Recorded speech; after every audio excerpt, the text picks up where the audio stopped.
kita akan mulai dengan diskusi panel kita pada saat ini. Yang sebelum itu perkenalkan, nama saya Yuben Balak, saya sebagai moderator, dan di sebelah kanan saya ada panelis yang luar biasa. Yaitu ada Ibu Ayu sebagai seorang psikolog, dan juga ada Bianti dari Kepala Dinas Pendidikan. Kita akan mulai dengan diskusi kita pada saat ini dengan tema hak diabaikan, kasus bullying semakin meningkat, apakah bullying lebih berdampak buruk bagi orang? Nah, menurut Ibu Ayu sendiri, mengapa bullying itu harus diperhatikan?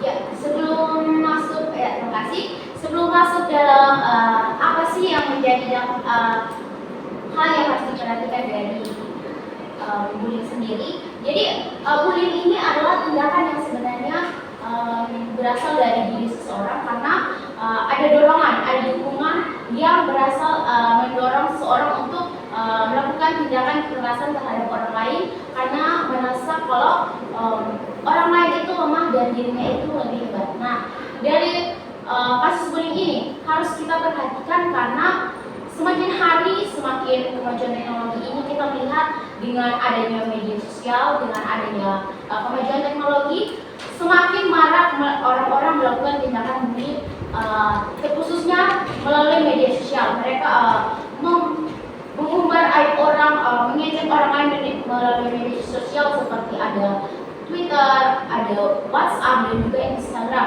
Nah, hal itu sebenarnya melanggar privasi. Dalam artian di sini juga melakukan tindakan bullying karena membuat orang lain merasa bisa saja terdiskriminasi atau merasa tidak aman karena aib mereka atau tindakan yang sebenarnya tidak harus dipublikasikan itu disebarkan tanpa izin dan tanpa adanya kewenangan dari si pelaku sendiri. Oke, terima kasih Mbak Ayu. Nah, bagaimana menurut Ibu Yanti sendiri, apakah bullying itu perlu diperhatikan? Ya, baik, terima kasih. Jadi bullying itu perlu diperhatikan karena sama berdampak buruk bagi korban, di mana korban akan rentan untuk merasakan emosi, yang dimana dampak bullying verbal yang dapat dirasakan oleh korban, biasanya korban perundungan rentan mengalami emosi seperti takut, sedih, dan juga marah. Dan korban juga akan merasa sulit berkonsentrasi, tidak percaya diri dengan semua orang, dan mau untuk tertutup. Jadi untuk mencegah dan menangani bullying ini, mereka harus mengembangkan kurikulum yang masukkan materi tentang bullying dan juga cara pencegahannya dalam mata pelajaran di sekolah. Jadi guru dan staf di sekolah perlu dilatih untuk mengenali tanda-tanda dari bullying dan juga menciptakan lingkungan sekolah yang aman. Nah, menurut dari Ibu Ayu sendiri, apa saja motif dari pembuli? Ya, kalau dilihat dari motif itu saya mengambil 3 variabel. Di mana motif pertama adalah motif rasa aman, di mana seseorang akan melakukan bullying ketika dia merasa dirinya tidak aman atau dia merasa terancam di suatu lingkungan atau di suatu tempat yang dia berada.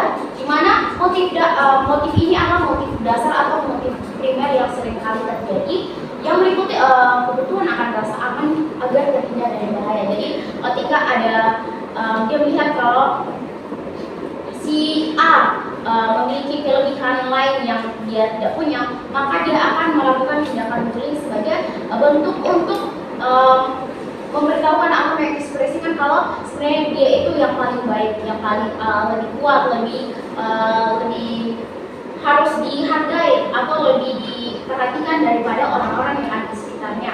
Yang kedua adalah motif respon. Seringkali kita melihat anak-anak melihat atau meresponi perilaku atau tindakan yang dia lihat di sekitarnya. Contohnya dari orang tua atau lingkungan rumah. Ketika dia melihat orang tua dia suka berkelahi, suka cekcokan, maka anak itu akan melihat atau merekakan atau mempraktikkan apa yang dia lihat terhadap lingkungannya dia, yaitu dengan bullyingnya sendiri. Jadi ketika dia melihat tindakan itu, dia akan merespon ya seperti apa yang dilihat, ataupun melihat dari orang-orang di sekolahnya ketika ada kakak-kakak tingkatnya pun yang melakukan kekerasan, pasti dia juga juga akan meresponi itu sebagai sesuatu yang harus dia lakukan karena dia merasa mendapatkan dorongan atau dukungan dari tindakan itu. Dan juga bisa saja dia itu adalah awalnya itu adalah korban bullying sendiri, sehingga dia mau untuk meresponi tindakan itu sebagai bentuk balas dendam dia yang dia rasakan sebelumnya. Nah, yang ketiga adalah motif pengenalan diri. Ketika dia masuk di lingkungan baru, dia belum mengetahui apa sih karakteristik dari orang-orang di sekitar, maka salah satu bentuk untuk dia memperkenalkan dirinya itu terkadang ada yang salah mengambil tindakan, yaitu dengan melakukan bullying agar dia tuh setelah masuk dalam lingkungan itu dia tuh menunjukkan kalau dirinya itu kuat dan juga hebat, sehingga dia harus dihargai oleh orang-orang di sekitar dia. Oke, terima kasih baik. Nah, menurut Ibu Yanti sendiri, apa saja dampak bullying bagi korban? Oke, jadi dampak bullying bagi korban itu, yang pertama itu sulit berkonsentrasi. Jadi korban dari bullying ini sulit berkonsentrasi di sekolah karena akibat gangguan-gangguan yang datang kepada korban, sehingga saat belajar maupun berhadapan langsung dengan guru itu membuat korban takut karena dia mengalami yang namanya gangguan berkonsentrasi.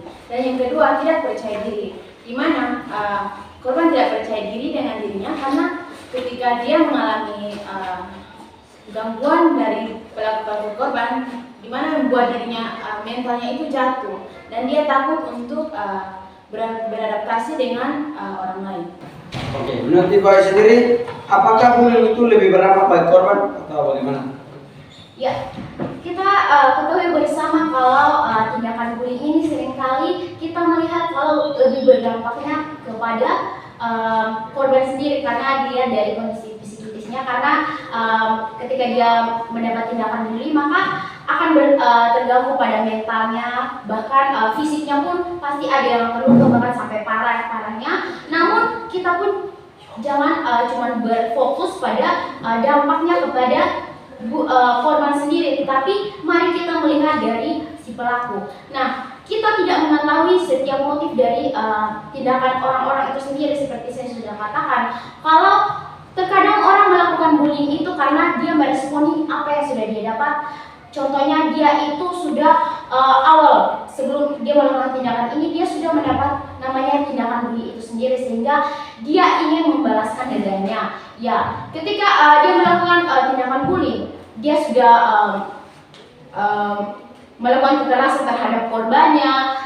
Ketika korbannya itu sudah kalau tindakannya itu sudah diketahui nih, maka orang-orang sekitar akan memperhatikan kondisi dari si korban, tetapi mereka seringkali mengabaikan kondisi dari si pelaku sendiri, karena ketika dia melakukan tindakan bully sampai akhirnya diketahui, maka dia akan mendapat label dari lingkungan sendiri, yaitu dia itu dicap sebagai orang yang bertindak negatif, dia dicap buruk oleh sekitarnya. Hal itu pun juga dapat berdampak bagi si pelaku, dalam artian mentalnya pun dapat terganggu, karena setiap orang pun ketika diserang oleh orang lain atau di media sosial, ketika direspon buruk oleh di media sosial, pasti akan terganggu terhadap mentalnya. Jadi di sini yang ingin saya tekankan adalah bukan cuma kita memperhatikan kondisi bullying, kondisi dari korban bullying, tapi juga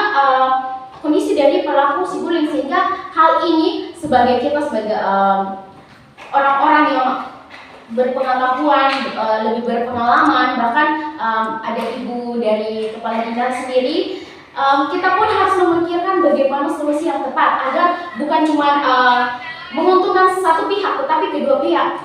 Jadi dari pelaku pun mendapatkan solusi yang terbaik dan juga korban pun mendapatkan solusi yang terbaik, sehingga kita pun dapat merangkul semuanya, menyelesaikan masalah ini dengan sebaik-baiknya dan menunjukkan suatu tindakan yang baik, bukan tidak menegakkan keadilan sehingga kita memberikan pertolongan terhadap korban, tetapi kita mengintimidasi si pelaku sendiri.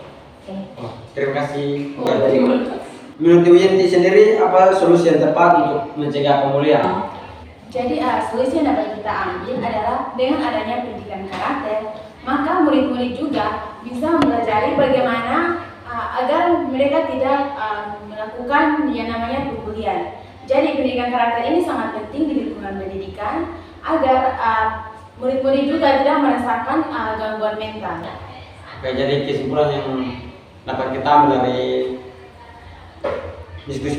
diskusi panel kita pada saat ini itu pembulian itu bukan saja berdampak bagi korban tetapi juga berdampak bagi pelaku. Jadi kita sebagai pelajar kita harus menerapkan bagaimana cara kita agar bisa terhindar dari pembulian sendiri.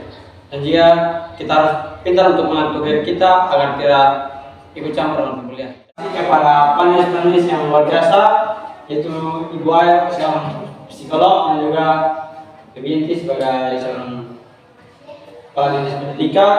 Terima kasih sudah berkenan hadir pada diskusi panel kita pada saat ini. Kesimpulan yang kita ambil dari diskusi panel kita pada saat ini adalah kita belajar untuk tidak membuli, karena pembulian sendiri itu bukan saja berdampak bagi korban tapi juga berdampak bagi pelaku. Jadi kita semua belajar agar tidak terjerumus dalam pembulian. Terima kasih.